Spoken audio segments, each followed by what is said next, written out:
পিছিয়েছে BNP নেতা ইশরাক হোসেনকে ঢাকা দক্ষিণ সিটি কর্পোরেশনে মেয়র হিসেবে শপথ না পড়ানোর নির্দেশনা চেয়ে করা রিটের আদেশের তারিখ। বুধবার শুনানি শেষে বৃহস্পতিবার আদেশের জন্য নতুন তারিখ ধার্য করেছেন বিচারপতি মোহাম্মদ আকরাম হোসেন চৌধুরী এবং বিচারপতি দেবাশিস রায় চৌধুরীর বেঞ্চ। আদালত রুল দিয়ে শুনানি করতে চাইলেও এর বিরোধিতা করেন ইশরাকের আইনজীবীরা।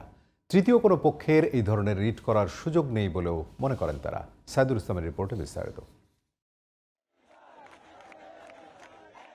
হাইকোর্টে যখন ইশরাকের শপথ ঠেকানোর রিটের শুনানি চলছিল, তখন কয়েকশো গজ দূরেই মৎস্যভবন মোড়ে ইশরাককে শপথ পড়িয়ে দায়িত্ব বুঝিয়ে দেওয়ার দাবিতে চলছিল আন্দোলন। এমন পরিস্থিতির মধ্যেই শুনানিতে রিটকারীর আইনজীবী আদালতকে বলেন যে প্রক্রিয়ায় আদালতে রায় হয়েছে, গেজেট হয়েছে, তা আইনসম্মত ছিল না। এ কারণে ইশরাককে মেয়র ঘোষণার প্রজ্ঞাপনটিও স্থগিত চান তারা। হাইকোর্ট বিষয়টিতে রুল জারি করতে চাইলেও তার বিরোধিতা করেন ইশরাকের আইনজীবীরা। 17ই আগস্ট হচ্ছে নতুন আইনের সংশোধনী পাশ হয় এবং 19শে আগস্ট ঢাকা দক্ষিণ সিটি কর্পোরেশনের মেয়রকে অপসারণ করে সেখানে প্রশাসককে বসানো হয়। অর্থাৎ এই প্রশাসককে বসানোর সাথে সাথে আইনগতভাবে এই মামলার আর কোনো মেরিট থাকে না, এই মামলাটি ইনফ্রাকচুয়াস হয়ে যায়। সেটিও বিজ্ঞ সিনিয়র আইনজীবী বিজ্ঞ মহামান্য আদালতকে বলেছেন যে কোর্ট, বিজ্ঞ ট্রাইব্যুনাল আসলে কোনো ফিউটাইল বা ইনফ্রাকচুয়াস অর্ডার পাস করতে পারেন না, কিন্তু এটি তিনি ইনফ্রাকচুয়াস অর্ডার পাস করেছেন।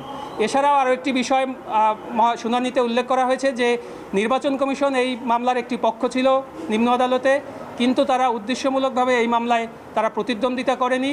এবং ইশরাকের আইনজীবীদের দাবি, এ বিষয়ে তৃতীয় কোনো পক্ষের রিট করার সুযোগ নেই। আগের মতোই রাজনৈতিক বিষয়কে আদালতের সামনে আনা হয়েছে বলেও দাবি তাদের। প্রাইভেট কেস যেটা পলিটিশিয়ান পার্টি, সেখানে তো তৃতীয় পক্ষের কোনো অধিকার নাই।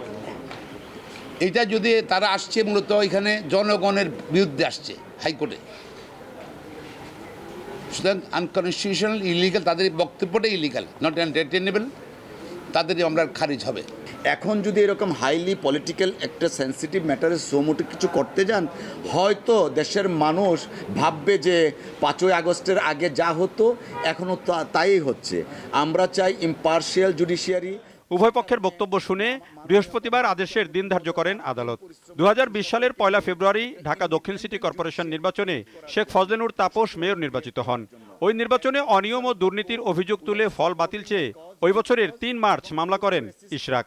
5 আগস্টের পট পরিবর্তনের পর এই মামলায় গত 27 মার্চ তাপসকে অপসারণ করে ইশরাক হোসেনকে মেয়র ঘোষণা করে রায় দেয় ঢাকার একটি আদালত। Saidul Islam, GTV news, Dhaka.